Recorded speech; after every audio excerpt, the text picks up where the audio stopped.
আসসালামু আলাইকুম সুপ্রিয় এইচএসসি পরীক্ষার্থীরা, তোমরা সবাই কেমন আছো? আশা করি সবাই অনেক অনেক ভালো আছো।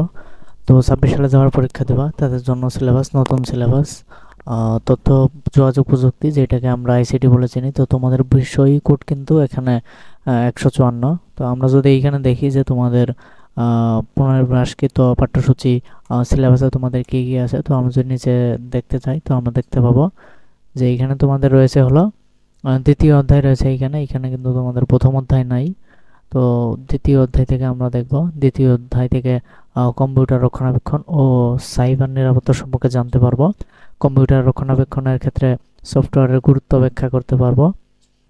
সফটওয়্যার ইনস্টল এবং সফটওয়্যার ডিলিট এর পার্থক্য করতে পারবে।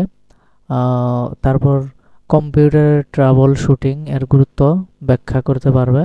কম্পিউটারের সাধারণ সমস্যা ট্রাবল শুট করতে পারবে। তো এখানে তারপর তৃতীয় অধ্যায়ের পর কিন্তু এখানে তোমাদের সিলেবাসে আছে হলো চতুর্থ অধ্যায়। তো চতুর্থ অধ্যায়ে আছে হলো তোমাদের আমার লেখালেখি ও হিসাব, লেখালেখি আর হিসাবের এইখানে আছে। তো তারপর তোমরা দেখতে পারবা যে এইখানে তোমাদের থাকবে হলো তারপর পঞ্চম অধ্যায় থাকবে। পঞ্চম অধ্যায়ে থাকতেছে হলো মাল্টিমিডিয়া ও গ্রাফিক্স।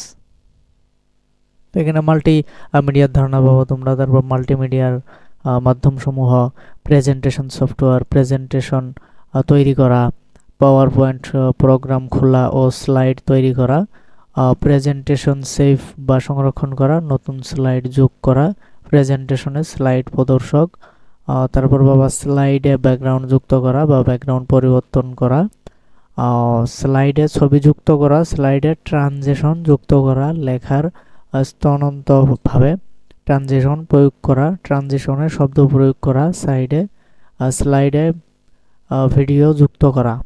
তো এখানে আরও আছে, তো তোমরা দেখে নেবে এগুলো। তো এইখানে আছে হলো তারপর হলো ষষ্ঠ অধ্যায়। তো ষষ্ঠ অধ্যায়ে থাকবে হলো প্রোগ্রামিংয়ের মাধ্যমে সমস্যার সমাধান। তোমাদের যে সমস্যাগুলো থাকবে সেইগুলো এখান থেকে সমস্যাগুলো সমাধান করতে পারবা। তো এখানে সমস্যা সমাধানে প্রোগ্রামিং ভাষা বলতে যেটা আছে তোমরা পড়লে এটা বুঝতে পারবা। তারপর দেখো মেশিন কোড বা মেশিন ভাষা কি, এটা থাকবে।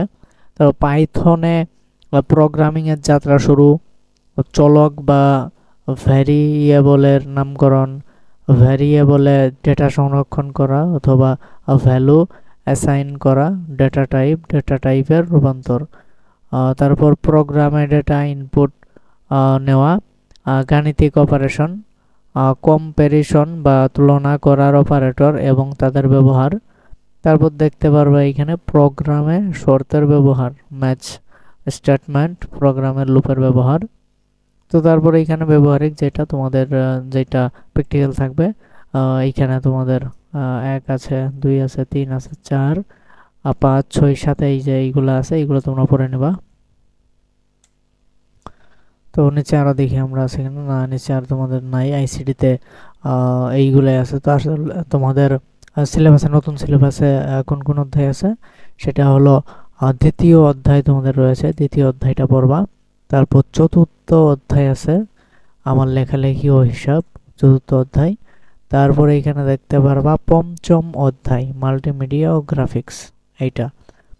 তারপর ষষ্ঠ অধ্যায়, আর কিন্তু কোনো অধ্যায় নেই, এইগুলো আছে। তাহলে তোমাদের থাকলো হলো দ্বিতীয় অধ্যায়, চতুর্থ অধ্যায়, পঞ্চম অধ্যায়, ষষ্ঠ অধ্যায়, এই 4টা অধ্যায়। তো এই 4টা অধ্যায় তোমরা ভালোভাবে পড়বা। ভালোভাবে পড়লে কিন্তু ফাইনালে এবং তোমাদের টেস্টে তোমরা ভালো কিছু করতে পারবা, তোমাদের রেজাল্টটা ভালো হবে এবং সবাই পাস করতে পারবা। তো ভিডিওটা এতটুকুই ছিল। তো ভিডিওটা ভালো লেগে থাকলে অবশ্যই লাইক, কমেন্ট, শেয়ার করে আমাদের সাথে থাকো এবং আমাদের চ্যানেলে যদি তোমরা নতুন হয়ে থাকো তাহলে অবশ্যই চ্যানেলটিকে সাবস্ক্রাইব করো। তো সেই পর্যন্ত, পরবর্তী ভিডিও পর্যন্ত সবাই ভালো থাকো, সুস্থ থাকো। আসসালামু আলাইকুম।